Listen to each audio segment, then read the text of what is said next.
Hello, I'm Adam Hahn, and I'm here to talk to you about a man that has inspired me over the years for his fearless courage and the actions that he's taken and the leadership that he showed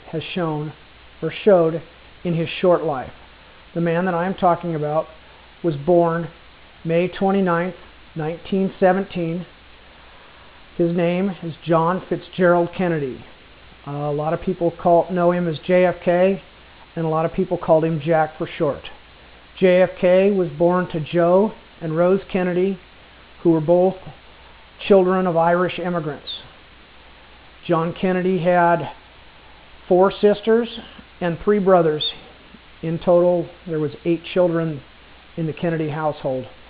John Kennedy learned at a young age about leadership from his father, and he used this leadership throughout his lifetime in many different ways.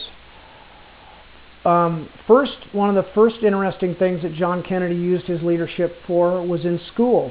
He was sent to private school by his father, who valued education above all else. And I do this with my children because I valued my children's education above anything else.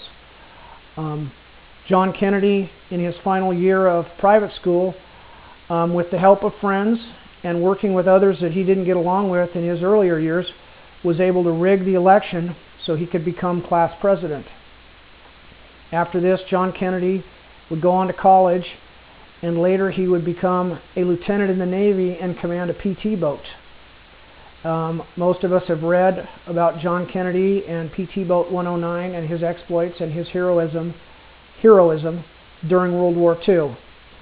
For his heroism, he received the Navy Cross and the Purple Heart and the Navy and Marine Crosses. He was elected after this.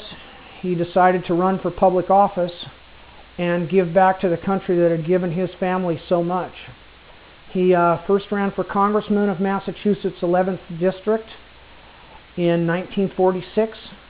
He served 3 terms as congressman, and later in 1952 he ran for Senator of Massachusetts, and he would serve 1 term as Senator of Massachusetts. He ran for President of the United States in 1960, and he was elected the 35th President of the United States at the age of 43.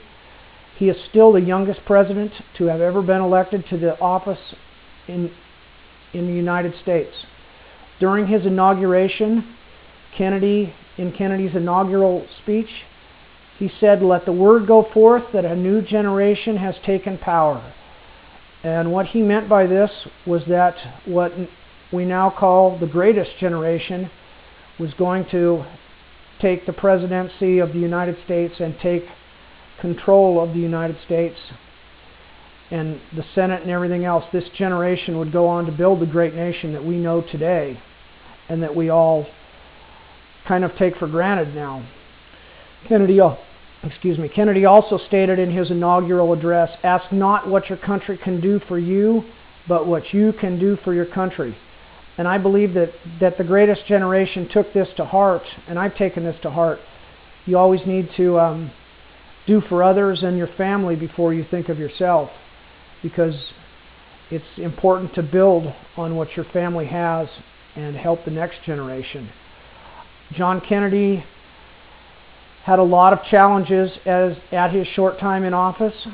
He had the Bay of Pigs, the Cuban Missile Crisis, and the Berlin Airlift, to name a couple. John Kennedy's life was cut short, and his leadership was cut short.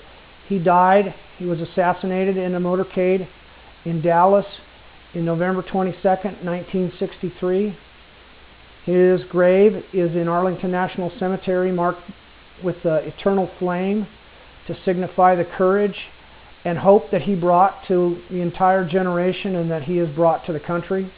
One of the lasting tributes that he did, or one of the lasting things that he has done, was he formed the Peace Corps, which is a group of volunteers, or a group of people that volunteer for poor countries and go around and build. This was for people that instead of doing military service, they could volunteer their time to help build things.